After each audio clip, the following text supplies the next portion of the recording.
La noche era densa, pesada.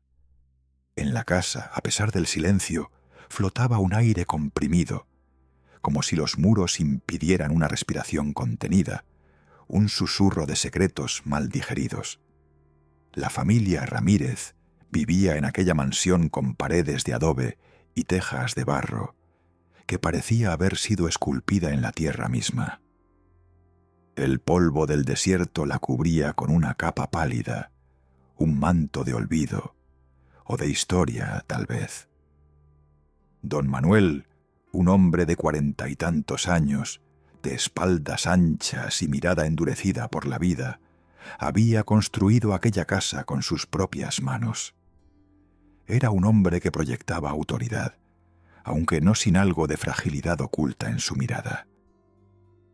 Al margen de su trabajo, su vida se concentraba en su esposa, doña Clara, y sus 3 hijos, fruto de 2 matrimonios. Clara había traído a su hermana menor, Celia, a vivir con ellos hacía un año, después de que ésta quedara viuda.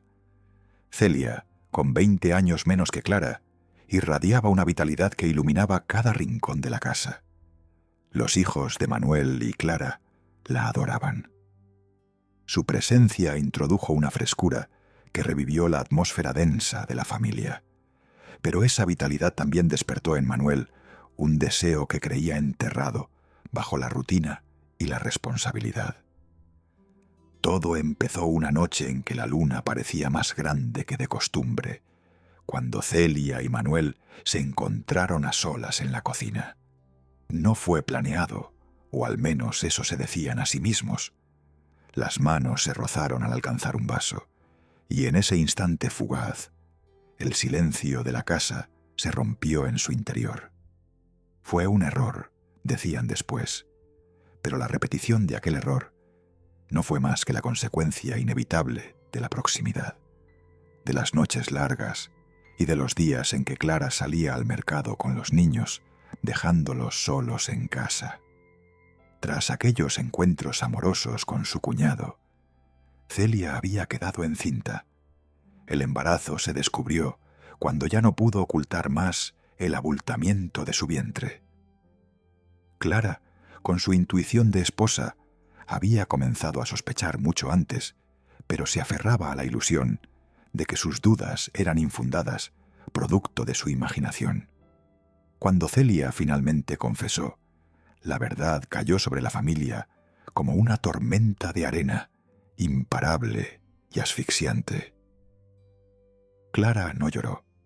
Su primera reacción fue el silencio, un silencio largo y profundo que parecía emanar de un pozo sin fondo. Luego su mirada se endureció, pero no dirigió ninguna palabra a su marido. Toda la carga la recibió su hijo mayor, Pablo, de su primer matrimonio. Tenía 24 años y en aquel instante supo que a pesar de la deshonra, debía proteger lo que quedaba de la familia. La decisión fue tomada en una conversación que no tuvo palabras, solo miradas de entendimiento entre Pablo y su padre. Pablo se presentaría ante el pueblo como el padre de la criatura. Él soportaría la carga del pecado ajeno, la vergüenza, la burla, con tal de evitar la humillación y la deshonra de su familia.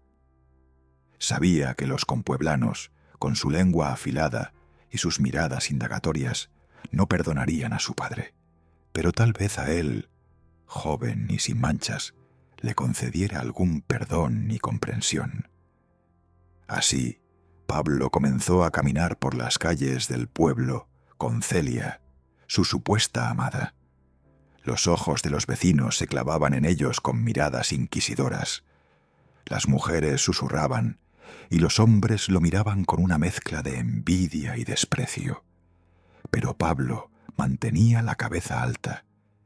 Era el hijo mayor y su deber era proteger a los suyos, aunque el precio fuera su propia reputación. Sin embargo, la situación no se sostuvo como había planeado. El embarazo de Celia, que debía ser una nueva vida, se convirtió en una fuente de angustia para todos. Los rumores crecían y eran implacables. La presión de sostener una mentira tan pesada comenzó a desmoronarse en las entrañas de la familia. El parto se adelantó una noche de tormenta, cuando los relámpagos iluminaban la casa como flashes de una cámara antigua, revelando sombras que no se podían esconder. Celia gritaba desde su cuarto, y Clara, con la calma férrea que había adoptado desde que descubrió la verdad, se encargaba de los preparativos. El niño nació, pero su llanto no resonó como todos esperaban. Nació débil. Su pequeña figura se aferraba a la vida con una fuerza insuficiente. Las mujeres del pueblo, convocadas para ayudar, intercambiaban miradas de preocupación, pero nadie se atrevía a hablar. Don Manuel, quien se había mantenido en el fondo de la casa durante todo el proceso, sintió una opresión en el pecho cuando percibió el silencio que siguió al nacimiento. No se acercó a la habitación. Su vergüenza era demasiado grande para permitirle cruzar esa puerta.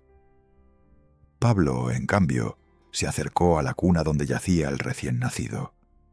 Su rostro estaba tenso, pero en sus ojos había una mezcla de compasión y desolación. El niño apenas respiraba. Celia, agotada y debilitada, lo observaba con una tristeza que parecía haber envejecido su rostro en cuestión de minutos. El bebé no sobrevivió la noche.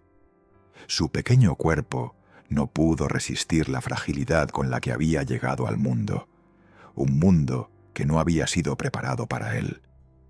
La noticia corrió por el pueblo a la velocidad del viento. Las mujeres rezaron, los hombres se quedaron en silencio, y los niños, ajenos a la tragedia, continuaron jugando en las calles polvorientas. El funeral fue reducido y discreto. Solo la familia y algunos vecinos cercanos asistieron. Pablo sostuvo la caja diminuta en sus brazos mientras caminaba hacia la fosa cavada en el terreno de la casa. Su madre, Clara, se mantenía erguida, su mirada perdida en un punto invisible en el horizonte. Celia, apoyada en su hermana, se cubría el rostro con un velo negro, pero sus sollozos escapaban del tejido. Don Manuel se mantuvo alejado, mirando desde la distancia, como un espectador más en la tragedia que él mismo había desatado. Con el entierro del niño, parecía que una página se había dado vuelta, pero las cicatrices quedaban en todos ellos. El pueblo, aunque había estado al pendiente de los extraños sucesos de los Ramírez, se cansó del escándalo y pronto encontró otros temas de conversación. La familia, por su parte, se replegó en un silencio incómodo, en una rutina que intentaba retomar un equilibrio imposible. Celia dejó la casa poco después del funeral. Partió al amanecer, sin despedirse de nadie, llevando consigo solo una maleta y el peso de su culpa. Clara volvió a su vida de antes, pero su mirada nunca recuperó el brillo de antaño. Pablo, quien había cargado con la mentira, decidió irse del pueblo al año siguiente, en busca de un nuevo comienzo, lejos de las sombras de su hogar. Don Manuel se quedó totalmente solo. Intentaba relajarse y encontrar conformidad en sus días. Sus hijos no le visitaban, quizás temían revivir aquel episodio en sus mentes. Pero al final no hubo redención ni castigo, solo un hombre envejeciente, solo y triste, aquejado por las más terribles pesadillas que la culpa podía generar, y deseando una oportunidad que le permitiera volver el tiempo atrás y cambiar sus decisiones. La luna se reflejaba en su rostro aquella noche.